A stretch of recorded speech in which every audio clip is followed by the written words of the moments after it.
ये कहानी मुकेश के साथ घटी एक सच्ची घटना पर आधारित है, क्योंकि इस घटना के बाद मुकेश की पूरी जिंदगी बदल गई।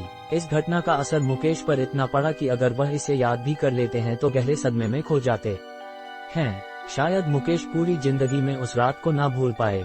और अब आगे की कहानी हम मुकेश जी के ही शब्दों में जारी रखेंगे। नमस्कार, मेरा नाम मुकेश पांडे है और मैं यूपी के सुल्तानपुर जिले के एक छोटे से गांव में रहता हूं। गांव में तो खैर हमारे परिवार के दादा दादी चाचा चाची लोग ही रहते हैं। मैं, मेरे माता पिता भाई हम सब दिल्ली में ही रहते हैं। साल में 1 या 2 बार हम पूरे परिवार के साथ गांव जरूर आ जाते हैं। वैसे मैं आपको ये घटना जो बताने जा रहा हूँ यह मेरे साथ तब घटी थी 2016 8 मार्च, जब हम गांव से वापस अपने घर दिल्ली जा रहे थे। हमें दिल्ली के लिए ट्रेन लखनऊ स्टेशन से ही पकड़नी थी और हम शाम को लगभग 7 बजे ही स्टेशन पर पहुंच गए। हमारी ट्रेन रात 10 बजे की थी। मैं और मेरे पिताजी, माताजी और मेरे बहन भाई हम सब स्टेशन के प्लेटफॉर्म पर ही बैठ रखे थे। हम लोगों ने वही खाना वगैरह सब खाया और ट्रेन का इंतजार ही कर रहे थे। मैं प्लेटफॉर्म पर इधर उधर घूम रहा था। मैंने देखा एक लड़की प्लेटफॉर्म की एक बेंच पर अकेले ही बैठी हुई थी और वो मुझे ही देख रही थी। उसको देखकर मुझे बड़ा ही अजीब लग रहा था, पर मैंने इस बात पर ज्यादा कोई ध्यान नहीं दिया और जहां मेरे घर के सभी लोग बैठे थे उसी तरह जाने लगा। प्लेटफॉर्म पर भीड़ बहुत थी और मुझे भीड़ में थोड़ी बहुत बेचैनी भी महसूस होती है, इसलिए मैं फोन पर किसी से बातें हुआ ही चल रहा था कि तभी मुझे लगा किसी ने मेरे कंधे पर हाथ रखा हो। मैं रुककर तुरंत पीछे पलटा, पर अब मेरे पीछे कोई नहीं था। मैंने सोचा इतनी भीड़ है और इसी भीड़ में से ही किसी का हाथ मेरे कंधों पर पड़ गया होगा, इसलिए मैं जाकर वहीं बैठ गया जहां मेरे परिवार के सब लोग बैठे थे। और थोड़ी देर में हमारी ट्रेन भी आ गई जिसमें हमें बैठकर दिल्ली जाना था। और ट्रेन आते ही पूरे स्टेशन पर भागा दौड़ी मच गई ट्रेन में बैठने के लिए और ट्रेन से भी भारी संख्या में लोग नीचे उतर रहे थे।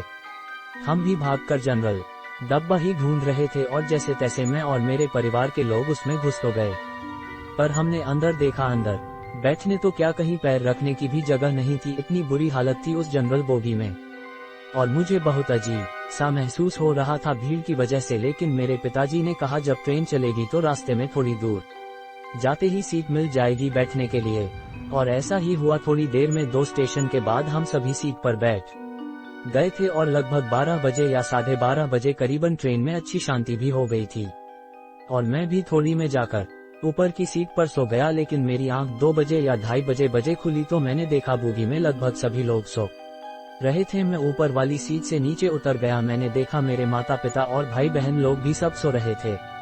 मैं बाथरूम करने के लिए वॉशरूम की तरफ गया, तभी मैंने बाहर की ओर देखा तो ट्रेन किसी स्टेशन पर रुकी हुई थी और स्टेशन पर काफी चहल पहल थी। लोग इधर उधर चल रहे थे और बाहर हवा भी बड़ी अच्छी चल रही थी, इसलिए मैंने सोचा जब तक ट्रेन रुकी हुई है थोड़ी देर बाहर घूम लेता हूं। पर मेरी नजर अचानक एक लड़की पर पड़ी जो दरवाजे पर ही खड़ी थी और वो लड़की वही लड़की थी जिसे मैंने लखनऊ स्टेशन पर देखा था। लेकिन मैं उसे इग्नोर करते हुए नीचे उतर गया। स्टेशन पर थोड़ा आगे ही गया था तभी मैंने देखा वो लड़की मेरे पीछे ही चल रही थी। लेकिन मेरी हिम्मत नहीं हो पा रही थी कि मैं उसे टोकूं। लेकिन थोड़ी देर में वही मुझे आवाज देती हुई बोली, सुनो जरा रुको। तो मैं पीछे पलटते हुए बोला, जी। उस लड़की ने अपनी बात जारी रखते हुए कहा, आप भी इसी ट्रेन से जा रहे हैं क्या? वो मुझे ना इसी स्टेशन पर उतरना था और मुझे स्टेशन के बाहर अकेले जाने में डर सा लग रहा है, तो क्या आप मुझे बाहर तक छोड़ दोगे? उसकी की बात सुनकर मैंने कहा, मुझे तो इसी ट्रेन में जाना है, पर मैंने देखा था ट्रेन से बहुत सारे लोग नीचे उतरकर स्टेशन पर घूम रहे थे, तो मैंने सोचा ट्रेन यहाँ थोड़ा देर तक रुकेगी, इसलिए मैंने फिर कहा, हाँ चलो छोड़ दूंगा। इतना बोलकर हम स्टेशन से बाहर की ओर जाने लगे। लेकिन सच बताऊं तो मुझे भी उस स्टेशन पर डर लग रहा था।